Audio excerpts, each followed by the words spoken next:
Hi everybody, welcome to another episode of Soccer Side Chats. I'm your boy Sean, joined by my co-host. Yo everybody, it's your boy Lenasi. Welcome to yet another episode on the Soccer Side Chats where we talk everything and everything football. Actually, I should change that. It should be everything and everything European football. Oh, yeah. Yeah, because we talk European football. I'm not in the best of moods today because my team is letting me down, but that's besides the point. Hey, man. Welcome to the club. But you should be desensitized to football. Yeah, but I'm more feeling towards my club, but yeah. Yeah, but anyways, we are here to preview the quarter-final second leg between all the clubs involved in this year's UEFA Champions League quarter-finals. It was interesting, the first leg, very interesting. I thought the way each team approached the first leg was very interesting. Especially like the stronger sides. Yeah, exactly. Yeah, exactly. And there were a few Barcelona, shots. Okay, we'll get to the shots. Okay, yeah. Barcelona, PSG, Inter, as we predicted. Okay, yeah. The only one we missed was probably Arsenal, Real Madrid, which was kinda. I'm still trying to process how Arsenal won that game. Now, but they deserve it. On the balance of play, the way they approached that game, I think that's the first one we can actually talk about now, because of the magnitude of the game, because of the fact that Arsenal really did blow Real Madrid away. Yeah, if it wasn't for Courtois, it could have been much worse. 7-8. And I think Real Madrid were very lucky that it was only 3-0. But I have a question for you now, because a lot of people do believe in this Real Madrid Muti. I do not know about how strong their Muti is, but I know there's a story that's been happening in Madrid, or that's been going around in Madrid since the 80s. It's the story of Juanito. And if Real Madrid make it to the semi-finals of this year's Champions League, I will share with you guys the story of Juanito, how his influence really at the club in the 80s has sort of like created this aura and this baba boom with the Santiago Bernabeu. You understand my point? Yeah, I just was very shocked by the accent that play my G. It was just unorthodox. I don't really see that from you. Very rigid, I would say, but I'm noticing my boy is an armor under his chin, But moving onwards and upwards. Oh, we're done with Real Madrid Arsenal. Yeah, tell us about Juanito. Now, I'll talk to you about Juanito if Real Madrid make it past Arsenal. So you basically saying this Juanito person, if it's a person or a thing or or an angel or whatever. Now it's the spirit. Now we're gonna say the spirit of So Juanito. it's basically responsible for Madrid's success over the years. Yeah, especially if you look back to the 20s. I'm saying now the 2020s. Yeah. If you look back at all the comebacks, how they were not meant to win some of the games that they've won, but they ended up winning through, I don't know. One game that comes to mind is the Real Madrid City quarterfinals.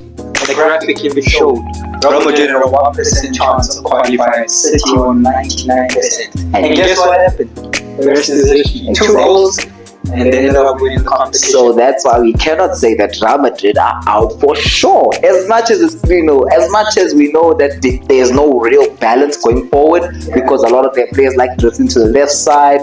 We know very well. But I want to ask you this. As well, I was watching the game, the tie.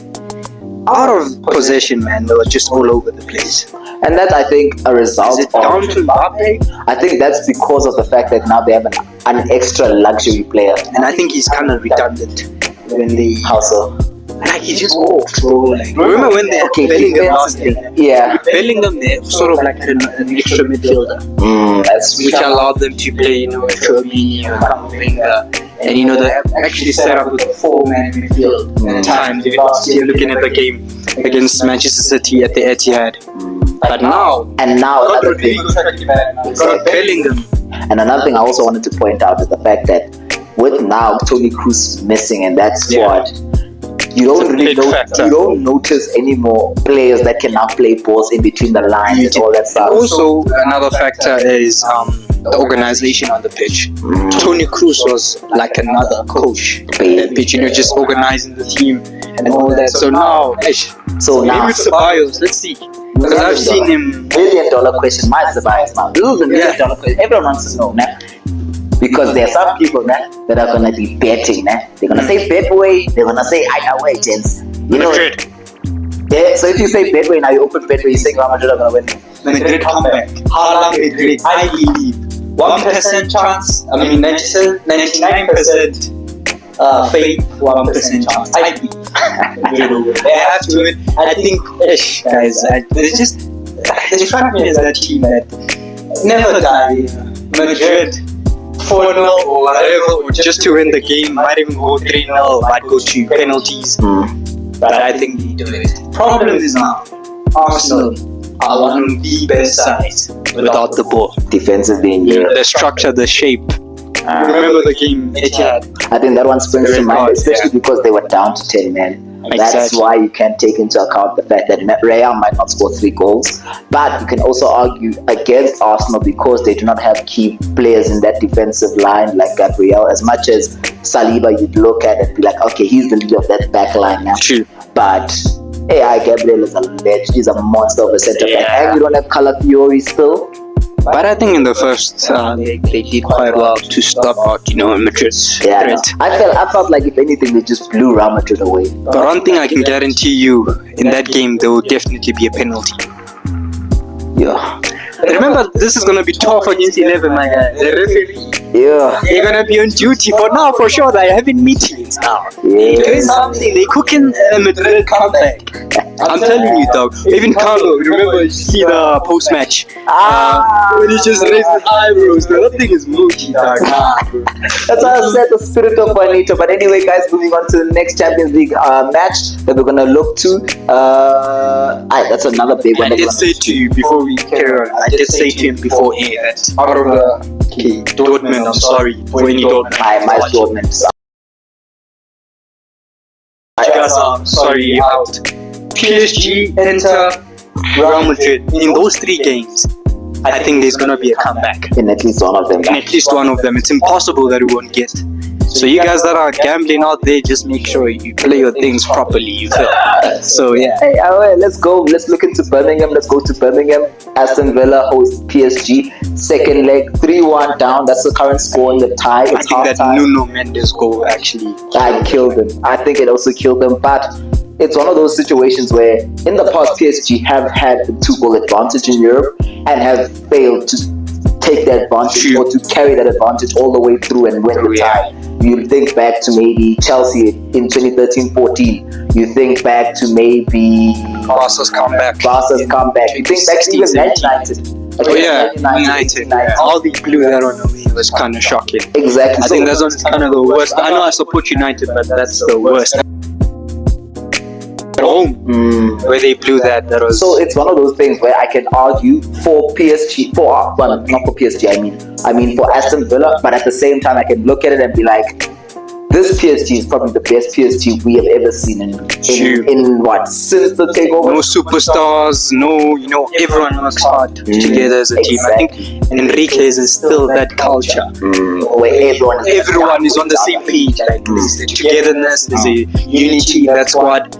Problem is now Aston Villa have been waiting for 20 years for this opportunity to play in Europe. They've been waiting for this sort of game, in the quarterfinals. So it's a tricky one for me. They can't do it. It's very possible. Especially if they can get a first goal, or they can score early. Let me not say a first goal. One thing they should avoid is PSG not scoring. Yeah. If they can, just keep it very solid at the back, I think they've got more than enough. Players like Rodgers, Ramsey, Watkins, Asensio, who's got a point to prove as well against his former side. Marco Asensio. So what do you think, Marco? That's my question to you. Now, are Aston Villa gonna come back? No. You think PSG will comfortably go through? Not comfortably. I think it'll be a scare. I think PSG might struggle a bit, especially because their backs will be against the wall. I think that'll be a fact. As to whether or not they're going to win the game, I think Aston Villa could win 1-0. 1-0. Yeah, they could win 1-0. Could be that type of game. But I feel like it's the sort of game that has a lot of goals in it, You think there could be a lot It's either it's going to be Aston Villa will win 1-2-0 or it's a 2-2, 3-3. Especially because I think Aston Villa, especially in these type of games, they tend to make a lot of mistakes at the back. And they tend to be open at the back. So as much as I'm saying 1-0 because I expect them to still be threatening going forward, while keeping it tight at the back, especially while having the extra man, meaning the fans and all that stuff. Fans and all that. It's one of those games where you're like, anything can happen. I had 60-40, man. It's not a guarantee, but I'll give it a 60-40 chance for a comeback. Moving on to Inter Milan versus Bayern Munich. The final is going to be played in Munich. You think? Okay, actually, let me spoil this actually now. Yeah. My brother here now thinks that Bayern Munich can actually make a comeback, and this is his reasoning. The Champions League final this year is much like 2012 in the sense that it is going to be played in Munich. So this is why he believes that the Champions League finalists, or one of the Champions League finalists, is going to be FC Bayern Munich because it's going to be in Munich. I do not think that this Bayern Munich side is anywhere near as good as that Bayern Munich side of 2012. Obviously, man, you cannot compare, that squad. That squad is platted by with so many, world-class players. Robin, Ribéry, Müller, Prime, Neuer. So obviously I can't compare the squad and say it's as good, but it's also they can. I just have a feeling about this game, man. I think maybe it could be won on penalties, that sort of game. Okay, and I can see it going. I can see a penalty extra time type of game. Especially because it's finally poised. It's like at a knife edge. 2-1 is exactly like it's basically a final. Inter can't take this game lightly, even though they won the first leg, which, by the way, Lautaro Martinez, that goal, sumptuous. Outside of the foot. Sumptuous. And we spoke about it prior to the game. Watch out for those two, Martinez and Thuram. But I think if they can keep it tight at the back and maybe get another goal, then that probably kills Bayern. So for me, I think extra time. You think extra time? Extra time penalties, that's where this game will be won. I don't think it will go that far. I think it will be done in 90 minutes. I think you probably would be looking at Inter qualifying. Yeah, whether it's 1-0 or 2-1, but I think again, I don't rate Bayern. I think it's with Bayern, the defense, they're missing key players. And as well, even if they don't have even if their key defensive players are there, they're not strong defensively. Exactly. They still make mistakes. So that's why I don't rate Bayern. Cockable at the back. Exactly. So that's why I'm not rating Bayern. I think they go out here. Inter going through. Barca going through. We're not even going to talk about Barca. Yeah, Barca, Dortmund, I'm sorry. You might get a goal or something, but I don't think you beat Barca. Yeah, even if it's going to be like... Remember Bayern against Barca 2014-15 second leg? Okay. Yeah, it could be like that way. Even if Dortmund can win the game, they don't want to win the title. But Dortmund won't win the game. They won't win the game. Even if they... it gives me a 2-2 type of game. Yeah, sure. It's like they're playing for fun. I watched them against Bayern over the weekend. Yes, they did well to get a draw, but this Bayern team were there for the taking, my guy. And they came off, I think, in the second half, so I thought they were actually going to, capitalize on that. But so that's it. So we're saying PSG going through. Yeah. Madrid. I'm saying Madrid is going through. I don't think so. I'm going Bayern and I'm going Barcelona. Those are my four. Come back to me in the semi-final video. You? I don't think Real Madrid have it in them. But if they do, it's the spirit of Juanito. There's nothing else. None of this nonsense of it's Carlos' eyebrow magic or because of the two sacrifices that they've made. Because condolences to the families of the two who passed away at Real Madrid of the week, who are connected to Real Madrid of the weekend. But I heard two people recently passed away that are connected to Real Madrid in some way, form, or shape. So. Not because of that, not because they need sacrifices like that, not because of sacrifices as well. Yeah, but you never know what people are doing out there in the world that they could be using whatever, not because they use muti as much as in football, especially in South Africa, the culture is that people use muti. I'm calling them out, I'm calling them out. Kaiser Chiefs, they use muti there. Orlando Pirates, you guys use muti as well. But that's basically it, really. I don't think that Real Madrid have it in them. I think Arsenal are going to have enough to make the semi-finals. But these guys, they papa dog, so you never know. Yeah, Arsenal fans will be unbearable on social media. I saw two fans at Arsenal. They were going to the stadium. Who were they playing over the weekend? They were playing Brentford. Oh, they wrote their t-shirts, 2025 UCL winners. It's only one. You're not even in the semi-final. Those are the things you do when you're in the final. You feel. Dog, they even think Declan Rice is the best free kick taker. I even saw Tico niggas on Twitter came out and like, yeah, Declan Rice is probably the best six. They're like, I've never seen Sergio Busquets score a goal like that. Bruh, Seriously gonna compare. they say I think Declan Rice is a better free kick taker than about Juninho, about Ronaldinho, About Beckham. about David. Do you know who they are?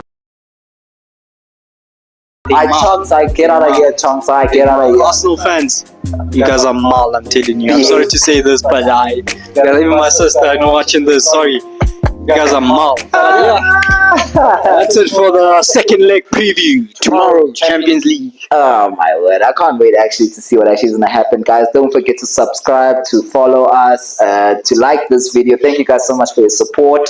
And until next time, we're out. Peace.